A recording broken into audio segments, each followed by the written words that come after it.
রাস্তার এত নর্তকী, এত সুন্দরী, এত রূপসী, রূপ ফেরি করে, যৌবন ফেরি করে, মানুষকে ডাকে, বেশ্যা পতিতার মতো ডাকে, আমাকে দেখো।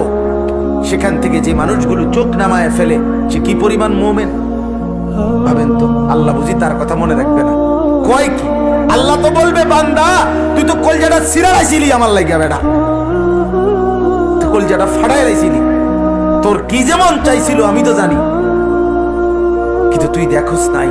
আমারে ভয় কইরা, আমারে ভয় কইরা তুই দেখোস নাই। আমি তোরে দেব না তো বান্দা, কাকে দেব? যা আমার জান্নাত, যা মন চায় তুই নেই। আখিদিনা মা আতাহুম রাব্বুহুম, আল্লাহ তাআলা বলেন কেন দেব এগুলো? ইন্নাহুম কানু ক্বাবলা যালিকা মুহসিনিন, আমার এই বান্দাগুলো ইতিপূর্বে দুনিয়াতে নেককার ছিল।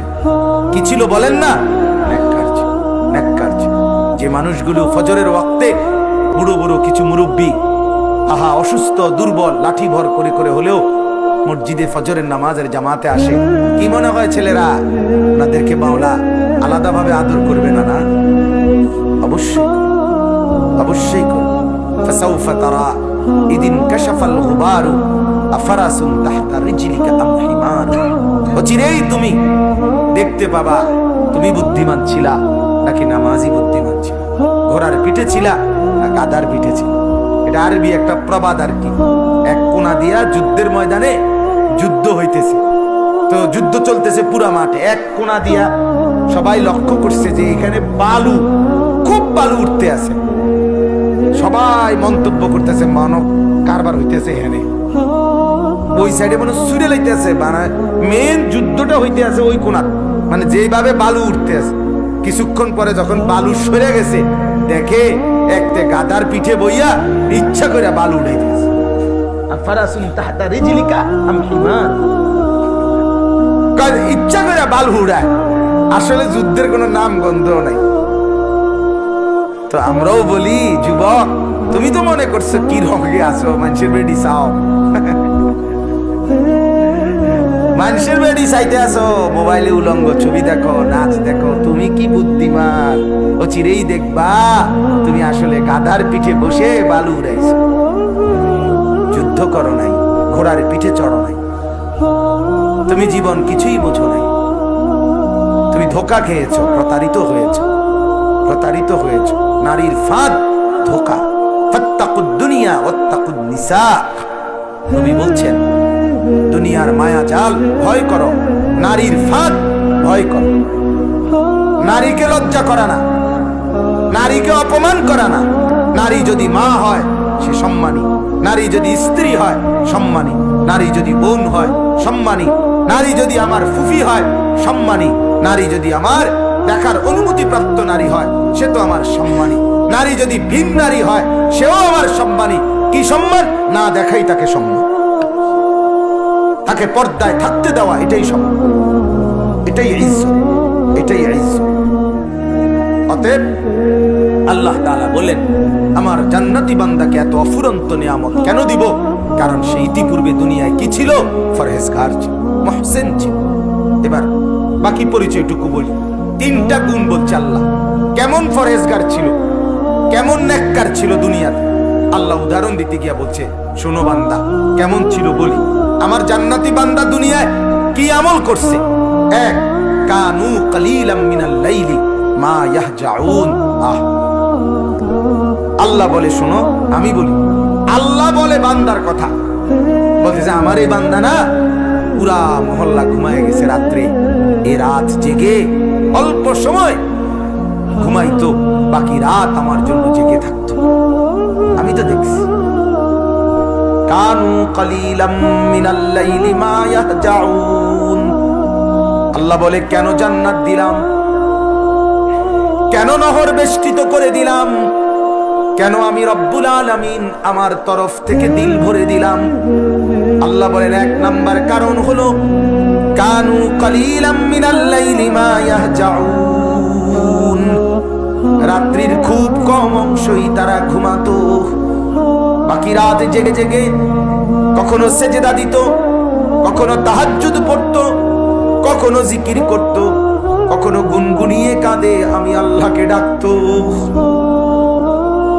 রাত্রি নিশীতে বলতো সুবহানাল্লাহ, আলহামদুলিল্লাহ, আল্লাহু আকবার, লা ইলাহা ইল্লাল্লাহ, আস্তাগফিরুল্লাহ, আস্তাগফিরুল্লাহ। পৃথিবী যখন ঘুমিয়ে, মানুষ যখন সব লুকিয়ে, আমার বান্দা তখন আমি আল্লাহর সাথে সম্পর্ক কায়েম করত। হ্যাঁ, রাজুলুন যাকারাল্লাহ খালিয়ান ফাফাদাত আইনা। নবী বলে, আল্লাহর যেই বান্দা একাকী আল্লাহর জিকির করতে শুরু করে, অতঃপর জিকির করতে করতে চোখে পানি দিয়ে চোখ ভিজায়া ফেলে, গাল ভিজায়া ফেলে, তো আল্লাহ আরশ আজিম থেকে রাত্রি নিশীতের একাকী সেই বান্দা জিকিরকারীকে ডেকে বলে, শোন, তোরে না আমি কিয়ামতের দিন আমার পাশে রাখব,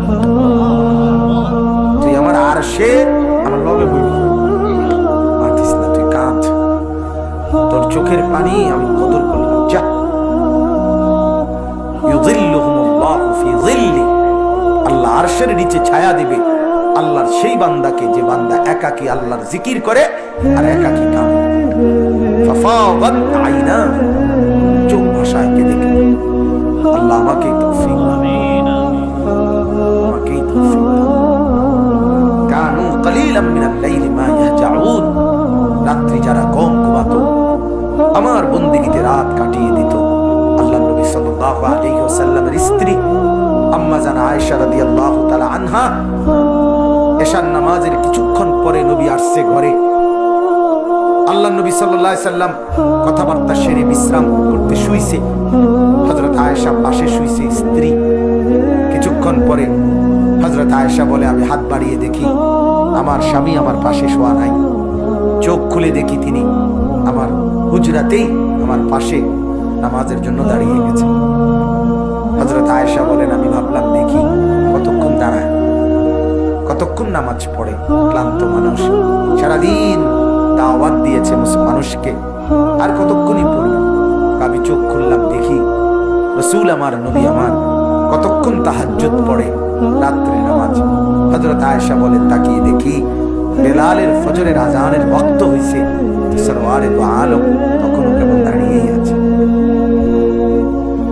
পাকিস্তানের এক বড় বুজুর্গ ছিলেন, আওলাদে রাসূল সৈয়দ আব্দুল মজিদ নদীম সাহেব রাহমাতুল্লাহ আলাইহি, একসময় বাংলাদেশে খুব আসতেন, উর্দুতে বয়ান, কলিজার ছেঁড়া বয়ান করতেন। এখনো আমি তার বয়ান গাড়িতে বসে বসে শুনি, সব শুনি। তো ওনার এক বয়ানের মধ্যে আছে, উনি একবার বলতেছে, নবীর তাহাজ্জুদ কেমন ছিল, রাত্রিকালীন নামাজ। নবীর রাত্রিতে নবী তখন নামাজে দাঁড়াইতেন, রাত অন্ধকার, যেন নবীকে বলতো, মুহাম্মদ তুমি কতক্ষণ দাঁড়ায় থাকবা, আমি রাত শেষ হবো না, আমি অন্ধকার যাব না, দেখি তুমি কতক্ষণ দাঁড়ায় থাকে। তো শেষ পর্যন্ত নবীও দাঁড়ায়, সেজদাও করে, নামাজও পড়ে, রাতও অপেক্ষা করে, যাচ্ছে না। হযরত বলেন, শেষ পর্যন্ত রাত হার মেনে যায়, মুহাম্মদ জিতে যায়। রাত হার গই, রাত হেরে যায়। রাত শেষ পর্যন্ত বলে, মুহাম্মদ পারলাম না তোমার সাথে, আমার যাওয়ার সময় হয়েছে, সুবহে সাদিককে আমন্ত্রণ জানাইতে হবে, সকালের আলোকে আমন্ত্রণ জানাইতেই হবে, জায়গা দিতে হবে, আমাকে যেতেই হবে। তো তুমি তো থামলা। রাত্রি গভীরে তো আল্লাহ খুঁজতে থাকে, আরে কোন বান্দা ওঠ না, গুনাহ মাফ চা, আমি মাফ করে দেব। এজন্য একাকী করে, এমনি তো সুরে সুরে আস্তাগফিরুল্লাহ রাব্বি, এরকম ডুল্লা ডুল্লা তো সবে পারে, এটি তো তালাইয়ে ডোলাইয়ে, বুঝেন নাই, এমনি তো সবে কইতেন, কিন্তু একাকী বাস্তবিক নিজের গুনাহকে স্মরণ করে রাত নিশীতে শুধু আমার মাওলা জানে, মাওলার সাথে সম্পর্ক করে গুনাহ মাফ চাওয়া, এটা বড় বড় দামি, আল্লাহর সাথে সাথে মাফ করে দেয়। 90 বছর পরে এই নদীম শাহ হুজুরের বয়ানের মধ্যে আছে, 90 বছর পরে বুড়া, হাদিসের বর্ণনা, আল্লাহর নবী বলছেন 90 বছর পরে বুড়া সিজদা দিয়ে বলছে, মাওলা আজ আমার যৌবন, আমার ছিল, শক্তি ছিল, গরম ছিল, টাকা ছিল, স্ত্রী ছিল, আমার উপযুক্ত ছেলে মেয়ে ছিল, বল জনবল ছিল, আমার ওই কালীন কোনদিন সিজদা দেই নাই, একটা হুকুম মানি নাই, গুনাহ আর নাফরমানিতে জিন্দেগি ভাসায় দিছি। আজ 90 বছর পরে আমার ছেলেও আমার খবর নেয় না, মেয়েও আমার ফিরে তাকায় না, স্ত্রীও আমার সেবা শুশ্রূষা করে না, গ্রামবাসীও আমার কদর করে না, শরীরেও শক্তি নাই, পকেটেও টাকা নাই, সব হারিয়ে মাওলা আপনার দুয়ারে আমি দুর্ভাগা আসছি মাফ চাইতে। আল্লাহ রাত গভীরে সবাইকে জানায়া বলতেও তো লজ্জা হয় আমি একাকী আসছি।